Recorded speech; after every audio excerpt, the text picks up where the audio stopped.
Hello solid Galasto, kumusta man yan tanan? Okay, may adlaw sa tanan og karong adlaw January 25, 2026 no, adlaw Domingo. Happy Sunday ninyo diyang horot.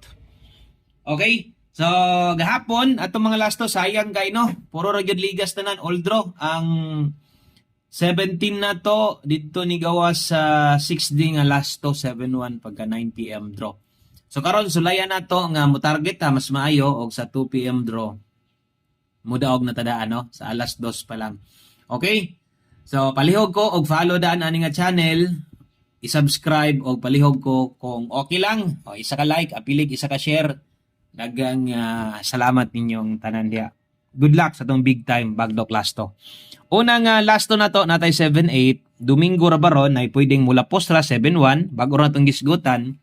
17 ang ato no 17 ang ato gabi dito nilusot ang gahapon nato nga 17 o kining 7-1 gikan sa 6D gabi ay kumpiyansa ni pwede gyud ning mo agi diri karon or mo pakita sa 3D lasto.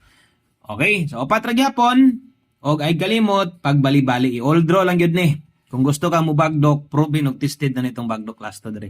So pwede kay kang mudak og tayaan ni. Mas may itong sa 2 PM lagi unta. Makalusot na para pag-abot diha sa 5 PM draw or 9 PM draw makabagdok na sa tagbalik. So posible sa dire nga mo 2 hits ta. Kay kadaghan na sad nato na nabuhat dire nga nag 2 hits ta ang atong ginapabagdokan. Okay? Ang sunod lasto na to natay 64 7864 og 71. Dayon ang ulahin na to muni mo kompleto 18 7864 18 og 71. Kana lang daghang kayong salamat. Maayong adlaw tanan.